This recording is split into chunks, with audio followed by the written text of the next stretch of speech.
যদিও হাদিসে উল্লেখ আছে যে আল্লাহ তাআলা মানব জাতির মধ্যে 1,24,000 জন নবী পাঠিয়েছিলেন, তবুও কুরআনে তাদের মধ্যে কেবল 25 জন নবীর নাম স্পষ্টভাবে উল্লেখ করা হয়েছে। আমরা এই নবীদের সম্পর্কে কিছু জ্ঞান পাই কোরআন থেকে, হাদিস থেকে, এমনকি পূর্ববর্তী ধর্মগ্রন্থ তাওরাত ও বাইবেল থেকেও। তবে অনেকে জানেন না এদের প্রত্যেককে কোন জাতির কাছে পাঠানো হয়েছিল, তারা কোন অঞ্চলে বাস করতেন এবং আজকের পৃথিবীতে সেই স্থানগুলো কোথায় অবস্থিত।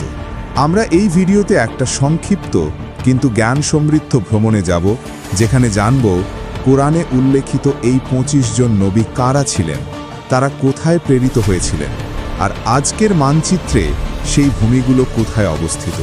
তারা আমাদের মতোই মানুষ ছিলেন, তাদের পরিবার ছিল, তাদের ইচ্ছা অনুভূতি ছিল, কিন্তু তারা তাদের জীবন উৎসর্গ করেছিলেন আল্লাহর বার্তা প্রচারের মিশনে।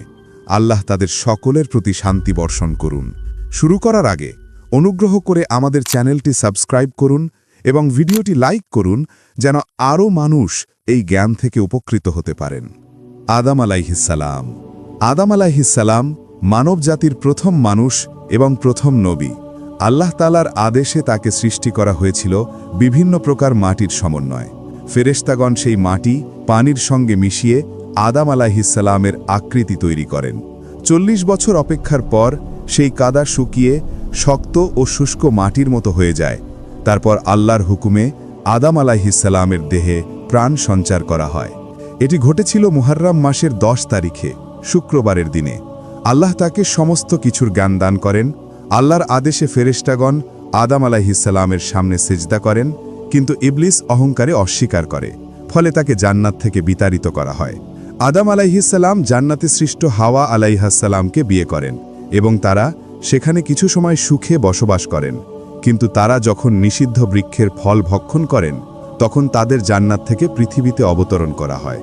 আদম আলাইহিসসালাম নিজের ভুল বুঝতে পারেন এবং আন্তরিকভাবে তাওবা করেন, আর আল্লাহ তার তাওবা কবুল করেন।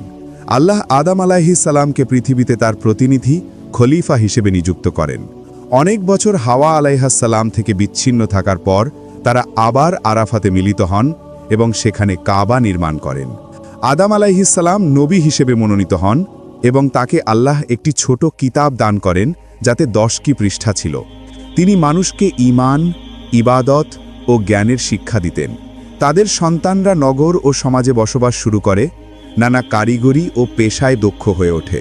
কিন্তু এক মর্মান্তিক ঘটনা ঘটে তার 2 পুত্র হাবিল ও কাবিলের মধ্যে। হিংসার বশে কাবিল নিজের ভাই হাবিলকে